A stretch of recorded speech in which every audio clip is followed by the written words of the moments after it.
Hello there guys and welcome, it is Niren here, and today it is time for me to welcome you to yet another episode of our MotoGP 15 career mode. And it's been quite some time since we were last here on this game, so I guess I should give you guys a bit of a refresher. Obviously, we've progressed from Moto3, we are now up into Moto2, the mid-class of Moto Grand Prix racing, sat alongside the speed-up racing machine of Sam Lowes. We are now the Brit's teammate in that speed-up racing crew, and we took a first and a second place in our first two races last time out in Moto2.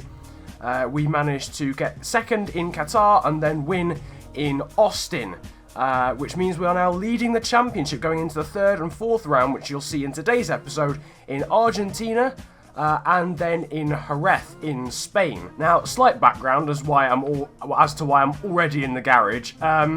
My computer was being a bit of a speng when I was trying to record things, and I got starting on the race and the recording just broke, so I had to quit and then come back on, and it's only loaded back into the garage instead of back into my caravan, but whatever, it doesn't really matter too much. We're going to get straight into the bike development. I guess we might as well get straight literally into this episode, might as well, into the first race of proceedings, and we're going to work on the brakes, give that one data pack, then we've got another data pack later in the episode, hopefully, where we can get the brakes up to level 1, and that'll make sure that the whole machine is level 1. So then here is the grid. As you can see, Sam Lowes, our teammate and rival, is starting second on the grid. As per usual, we will be starting at the back for this one, so we'll be hoping to make sure that we grab a third podium out of a possible 3. Marquez is 21st and Salom is all the way down in 24th. So yet another shocking qualifying for the young Spaniard.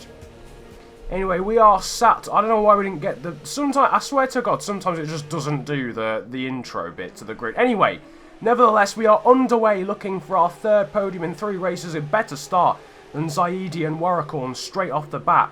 The right leg hanging down there, down towards turn 1. We've been biffed out wide. Now, because it's been quite some time since the last episode of this, it has been quite some time also since I actually played this game. So, don't expect too many miracles, in all honesty. I'm not feeling very confident. We've got Anthony West here to our right-hand side. Decent start. We're in 24th position as we come through turn 3, round the outside of West. A little bit wide, though, onto the back straight, which isn't going to help our run down said back straight as Anthony West decides to give us a tap. Trying to get in the slipstream here, I think, of the of Krummenacher it is. Can we go to the inside of all 3 of these guys? Brake fairly cautiously. The leg comes out briefly. We're going to go up the inside of people, though. Boom. Shakalaka. Triple move done. Almost a little... Oh, Jesus Christ. Getting well out of shape, though, on exit. And we are drifting it here out of that corner on this speed up. Up the inside, though, of Schrotter we go. On a Tech 2R machine, a little bit wide, though, so that allows the German to get a switch back, or, you know, the opportunity to get one, but he decided not to take it. In front of us now is Alex Marquez, Axel Pons, and a few others. As far as I'm aware, Alex Marquez still doesn't have any points in this championship, as we're now going up the inside of Schrotter again, because we went wide there through the the third to last corner. Up the inside of a few riders we're about to go, but, oh, massive moment, Jesus. And again through the final corner, oh my God. The AI are so they're so cautious through that final corner, it makes it basically impossible to make a move on them without just smacking them out of the way, because the line they take is so different, and those lines merge. The line that I take and the line they take merge at a very rapid rate at the end of the corner. So making moves through there is very difficult, and it gave us a massive moment. Up the inside of Dominique Agata we go. He's underperforming mildly. In front of us now are Baldassari and Sayarin. We get the switch back on them. Fairly simple move. Now in the slipstream of Taka Nakagami down the back straight. Up into P14 already. We'll duck out of the slipstream on the Asia bike. We have managed to bridge the massive gap from P14 to P12. So that's something. And we should hopefully be able to make a good 4 moves on this lap, because we've got 4 people directly in front of us. Julien Simon, is the first. He is, I think, the teammate to Anthony West. Give him a quick bump out wide. Next up is Cortese and then Simone Corsi. Ooh, Julien Simon there, giving us a little bit of a worry.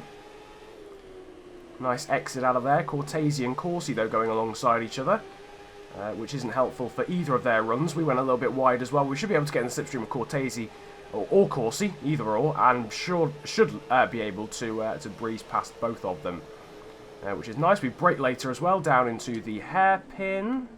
Just about get it stopped. Well, that might offer a switchback actually for one of them. Nope, they do not manage to get the switchback, and we hold on to P10. Thomas Luthi is the next man in our sight, the Swiss. Onto lap 5, a bit of a staller lap, that one. We didn't really get much done, but we're going up the inside of Simeon, potentially Kallio as well. Little bump there to sit up Simeon. Now just tucking in the slipstream there of Kallio, we can go to the inside through the left-hander, and indeed we do, up into P7. Now it's Kallio's teammate Morbidelli that is up the road. Another massive moment there through that corner, and now we go on towards the back straight. Decent exit in comparison to Morbidelli in front of us. We go up the inside of Morbidelli down through the penultimate corner. We are very quick into there, just about managed to get it slowed. Onto the back straight then we come, and Rins and Folger are sort of just, you know, just chilling there, just alongside each other. We've got a decent run onto the back straight, actually. Down into the hairpin, we seem to have closed a little bit on them. Oh, it's looking like a penultimate corner lunge, in all honesty, if we're going to try and take P4 here. Pretty quick, though, through the left-hander. Oh, can we do it? Can we do it? It looks as if we might be able to just about get it stopped. Rins might look at the cutback, will he? He does, but he can't quite go around the outside, surely. We're going to come across towards the line. Zarco's won it from Rabat. We, though, are going to come across the line after that kamikaze lunge. And we do take the 4th place, which is a good result in the end, because our nearest challenger, Sam Lewis, was only 1 position in front of us. And in a race where we certainly didn't look as if we were going to take a win or a podium, 4th place is obviously the next best thing. And taking it right at the end from Rins and Folger, that was very, very close indeed. Zarco, though, does win from Rabat in 2nd. Sam Lowes is 3rd, with ourselves in 4th place. Then it was Rins in 5th, Folger 6th, Morbidelli 7th, and Kallio, Luthi and Simeon rounding out top 10. Cortese, Simon, Corsi, Baldassari and Sayarin rounding out the point scorers, with Marquez and Agata missing out just yet again. We have got quite a few more point scorers. So, and Taka Nakagami didn't finish either. I think he was on course for his first points today as well. Zarco has now taken the lead of the championship by 3 points off ourselves. We sit 2nd now. Lowe's has dropped to 3rd as well, so it's definitely a good weekend for Zarco, who rises from 3rd to 1st. Rabat is 12 points off the leader. He's in 4th. Then it's Rins in 5th. Folger 6th. Then Morbidelli, Luthi, Kallio and Simeon. Cortese's 11th from Simon. Corsi is up to 13th with Baldassari in 14th. Siren's 15th. Agata's down to 16th, and then it's Salom in 17th, with Marquez and Nakagami still very close to having scored points, but still without one. So it's a 4th place then as we walk back to our garage, and that's a decent result for Speed Up. It's not a great weekend in comparison to previous ones, really, as far as the team is concerned. So then a 2nd, a 1st, and a 4th so far in our Moto2 career, which is not too shabby, Alonso, at all, it has to be said. In terms of standings as well so far in the other championships, Marc Marquez is currently leading the MotoGP category, Zarco is currently leading the Moto2 category, as you know, and Fabio Quartararo is still top of Moto3, with Efren Vazquez still putting in a decent showing in 2nd, and Kent in 3rd. When we were in Moto3, Efren Vazquez was nowhere to be seen in terms of the top, right at the top of the championship. He was never really in a title fight, so he's having a much better season this time round. Anyway, it is now time to get into the first of the Spanish races this season. We are going to Jerez, round number 4 of the Moto2 season. Right then, it's a lovely sunny day in Spain today for the Grand Prix of Jerez. As you can see, we're going to move straight into bike development, and as I suggested at the start of the episode, we were going to put Oh, okay, we've got 2. Yeah, clearly I forgot to do bike development. Did I forget to do bike development? I didn't. I did bike development. I did do the. Anyway, we've got 2 data packs left over for some reason. We're going to apply both to the brakes. That was the plan anyway. Was to put 2 data packs on the brakes this episode, but I was expecting one to have already been done for me in Argentina, but apparently it didn't save. Anyway, going to be starting plumb dead last, as is always the case. Zarco, though, the new championship leader, is on pole from Folger and Simeon, so a very interesting row 1. You have to look all the way back to 6th place before you see the reigning champion Tito Rabat In terms of the rest of the order, Luis Salom again, poor qualifying, down in 25th. And Alex Marquez starts 21st for the second round in a row. Once again, we are starting though at the back. We'll be staring at the back end of Florian Alt and someone else, Raffine, I think it is, that start at the back of the pack. In this one, it's a 7-lap race here in Jerez in this one, and it is underway. We are getting a better run off the line than the likes of Alt and Zaidi. Down in towards turn 1, we're going to try and get the inside of Zaidi. But that... Okay, right, whatever. We just got turned in on, basically, by the AI. The usual stuff, basically, where the AI just decide that you're not there and they just turn in on you. Anyway, a few people sitting up there down towards turn number 2. I thought someone had just gone down. Sorry, I'm wheeling everywhere. Because I've just got on the curb, but for some reason, my brain just lied to me. For some reason I saw, in my head, someone had gone down in front of me, so I just parked it on the curb to try and avoid the crash that I thought was happening, but as it so happens, there wasn't one. Anyway, what we've effectively done is completely bun up Luis Salom's race by holding him up. We've just gone around the outside of Aslan Shah and up into 24th place. Next up is Louis Rustie. We've got to be quite careful down into this hairpin because... obviously, we don't want to start crashing. Mulhauser is in front of us. People are getting well out of shape. Krummenack has dropped it in front of us. Marquez is in the gravel. Anthony West has gone into the gravel in front of him as well. That was just caused by so many people getting up on the curb. Alex Marquez then came back onto the track and wiped out Randy Krummenack. We've, though, gone up the inside of Marquez. Take each other out, that's fine, but don't involve me in your shenanigans. We're going up the inside now of, well, we were trying to anyway, of Anthony West, but some decent defensive riding there from the Australian. Can we go around the outside of him through this right-hander? Looks as if we might be able to. No, we run out of road, actually. And at the moment, Anthony West is seriously holding us up currently, but we're going to go past him there and then try and get past Agata down into the final corner as well, who's yet again underperforming somewhat. Tom Lutey's gone down out of 8th position at the final corner, which is quite interesting, and we've gone past him. So that's P17. Don't quite understand why Tom Lutey went down. As Tito Rabat sets the fastest lap of the race. Everything is going on. We've got a data pack. We're looking at the inside of Baldassare, who's just not seen us coming at all, and has now proceeded to go wide, and then come back onto the track in front of us. This is madness. Down into turn 2 we go. Axel Pons is in front of us. This is ridiculous. Someone's just got it all wrong in front of us again. I don't know who that was. I think it was Cortese at the front of this gaggle. Going to try and go round the outside of Axel Pons. This is a bloody ridiculous race so far. Up into P15, action and shenanigans everywhere on lap 2 of this 7-lap race. Bloody hell, I'm looking forward to the rest of this one. We're going around the outside of somebody there. We've run out of road, though. We were trying to get around the outside of Siren, and then we ran out of tarmac as Schrotter's trying to get up the inside of someone in front. Siren's thinking about making a move. Down into the hairpin where it all kicked off on lap 1. Does the same happen this time? You bet it does. Siren's just gone into the gravel, so we're going to try and get past him, and we do. Anyway, Nakagami and Schrotter are the next on the menu in terms of making some overtakes. We're going to lunge up the inside of both of them. No, only one of them. That's Nakagami, not a clean move. We've got the inside of Schrotter there as well on exit from the corner. We're up into P12 at the moment, and this is just a carnage-filled race so far. All sorts of incidents going on in front of me everywhere. Marquez, Krummenacker, Luti, Siren, all of them chucking themselves at the scenery. We're going to try and go past Julien Simon here as well down into the final corner, and that we do, or we should do anyway, through the final corner, and we do, just about clearing things up as well.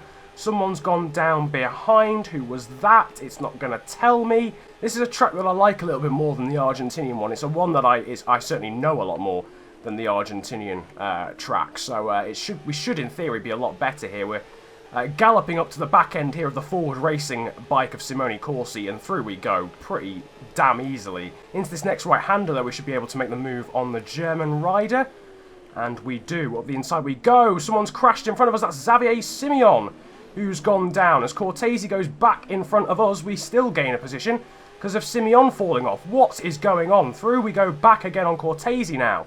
Up into what has now become P8. Will Cortese get back through? Yes, he does, because we go wide. Ding-dong battle going on with the German rider. People falling off all over the place as well. We've gone back up the inside down into the final corner, which has become somewhat of a specialist overtaking position for us so far in this race. If we can pass both of the Italtrans bikes, which for those that don't know, that's Kallio with the red helmet right in front of us, and Morbidelli with the green helmet up the road. If we can pass both of those before the end of this lap, we're in a very good position. We've gone past Kallio there. down towards the hairpin. We get a very good run onto that back straight, but we've gone way too deep into the hairpin, which is surely going to allow Kallio back through, and it does. Unfortunately, through the next corner, can we get him back? Yes, we can, but we bump him well out wide. Sorry, Mika. We actually seem to have hit somewhat of a brick wall, actually, in Morbidelli. We've been sort of sat behind him in close proximity for quite some time, and not actually made a move yet, although we're going around the outside there. Clearly, we're a lot better than the AI through that corner, but although we've then gone wide, but we have managed to get past Morbidelli now. But yeah, not really as much progress on the guys in front, is what I'm trying to say, that, you know, as I would have probably hoped for. Morbidelli, just go away, please, Frankie, for feck's sake. Right, there we go. And now we can just hopefully focus on the riders in front. You probably won't see any action until about halfway through lap 6, when we hopefully catch the guys in front of us. But for now, as Louis Salom crashes out of 21st, it's time to get our head down and try and catch them in front. Oh, Morbidelli's gone down, literally right behind us. Well, at least we don't have the pressure from behind anymore, but Frankie Morbidelli then crashing out of P7. Right then, coming towards the final lap of the race, we've definitely caught these guys a bit, but I'm really not sure it's by enough. We really need to be right on the back of Rins and Lowe's in front of us to have a chance of getting through the entire pack. Not really, unfortunately, been able to keep the progression through the orders that we did earlier on in the race as we go past Rins and Lowe's. Well, you never know. Maybe we'll be able to get at Rabat and Folger just in front of us. We're up into 4th place, which is, of course, where we finished in Argentina. Down towards the hairpin we're now going to come. We hold our positions in front of Rins and Lowe's. Yes, we can. Right, now it's about somehow frantically catching Folger and Rabat, which is going to be a very difficult task, in all honesty. We're going to have to push very hard. We've had a lot of incidents in this one. We could do with one now in front of us, really, between Folger and Rabat, perhaps. Down into this right-hander. A little bit wide on entrance, which isn't ideal.